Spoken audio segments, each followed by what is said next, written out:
friends, I'm Stacy and this is Gorgeously Aging, and many of you guys know that I love my wigs, hair extensions, hair toppers, and just all things hair. I love the versatility, the variety, and just how easy it is to use. Some of my favorite wigs are inexpensive synthetic wigs, but there definitely are some tricks to making a synthetic wig look more natural. So today I'm going to show you this beauty that I just got. This is from Amazon and the link will be down in the video description box below. You can also check the comments, I put more information there. So let's just start out by saying when you first get a synthetic wig in the mail, it comes usually in a box and they almost always look terrible at first. Just the way they're packaged and scrunched into the box. Usually when I pull it out, I'm like, oh, I'm not gonna like this one. And because I own salons and spas my entire adult life, I almost always customize my wigs by trimming it or thinning it out with the thinning shears, or even dipping it into some simmering water if the curl is a little bit too much for me. At first glance, this one has a beautiful curl, but I'm wondering if it's going to be too bouncy or too much curl, and I may end up, after trying this for a little while, dipping it into some lightly simmering water, combing it out and letting it dry just to loosen up the curl a little bit. So this one does have a lace front, so I'm going to put it on and show you what I do to customize a wig right out of the box. Sometimes my customizations take some time. I might not do much with it at first, wear it a couple of times and see what I need to do. If you are a non-wig wearer, when you first start wearing wigs, it feels really foreign, and quite honestly, you almost feel like you look stupid with a wig on, but it takes some time to get used to it. So definitely don't give up if you've tried it once or twice and you're like, it's just not for me. It does take some time to get used to wearing a wig and feeling comfortable in a wig.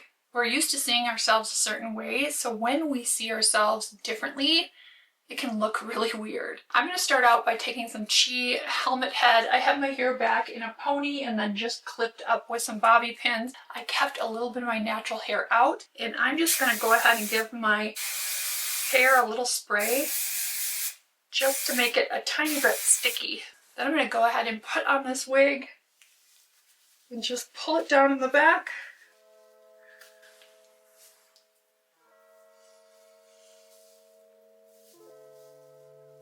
I like to use a big wide tooth comb to comb it out.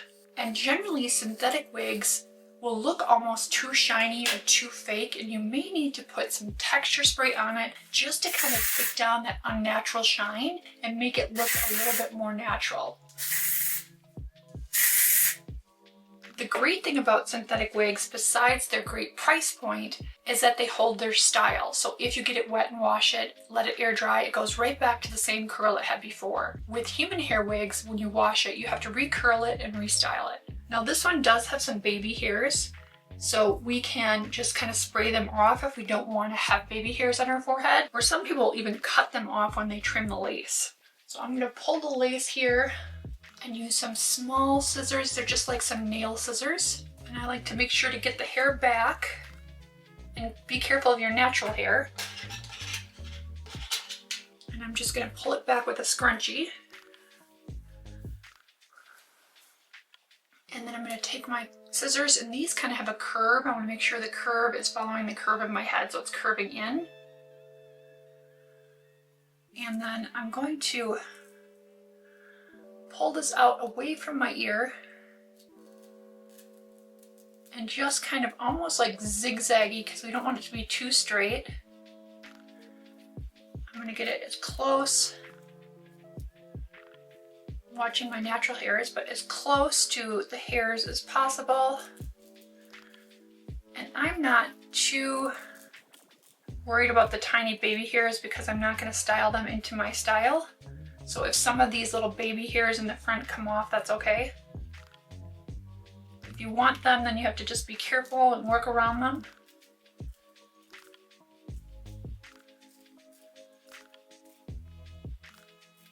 You can see I'm not going too straight, I'm kind of zigzagging. And you can just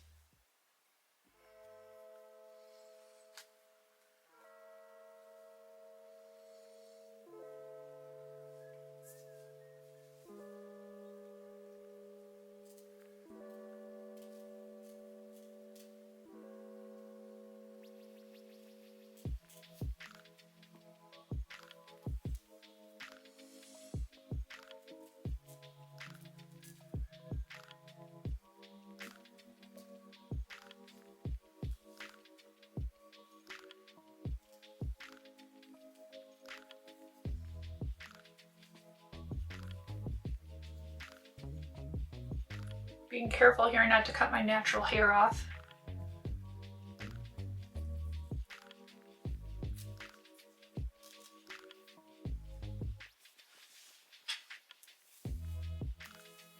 Now sometimes if the part line is too straight or too tight, I will pluck some of these hairs, but I don't think that's really a problem with this wig through the part. And I can tell that these little baby hairs that's part of the wig are gonna bother me, so I'm gonna trim those off.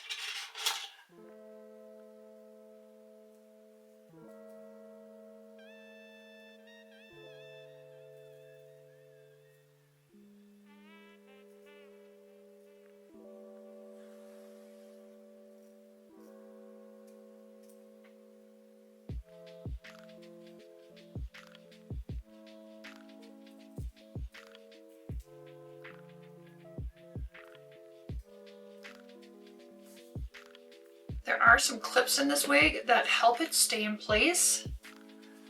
So it does have a pretty nice grip to it.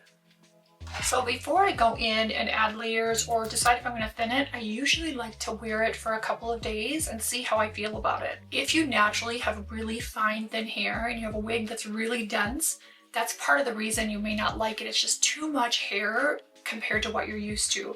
So oftentimes just going in and thinning a little, I'll show you for example, thinning a little around the face, removing some of that bulk can make a wig that's too dense look much more natural. I sometimes like to do this around the perimeter. I'll just do a little bit today to remove bulk, but also make it have just a better flow around the face.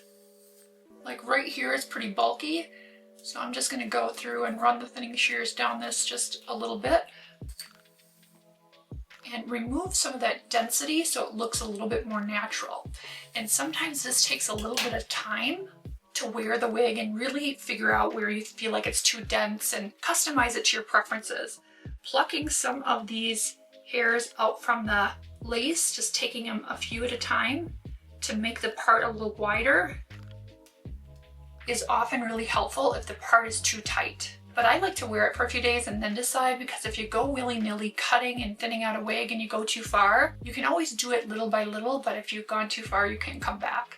I actually think this wig is really beautiful and reminds me a lot more of my natural hair when it was thicker. I lost some hair from my surgeries that I've had. I had gastric sleeve a 1.5 years ago and a tummy tuck this past spring and body lift. So with that 80-pound weight loss, the anesthesia from those surgeries, and just that trauma to the body and the chaos of the hormones, I did have a fair bit of hair shed from that, but it'll come back in time. I do love wigs for versatility, for fun, for trying out new colors. It's just an inexpensive, easy, and non-committal way to try new things. Not to mention, going to the salon is so expensive, so I find wigs just to be a cheaper way to change up my style. Again, texture spray or dry shampoo is a great way to take away that unnatural shine when you first get a synthetic wig. Shine is good, but the synthetic wig shine, sometimes when they're brand new, is not shiny in a good way. It's like screams fake hair.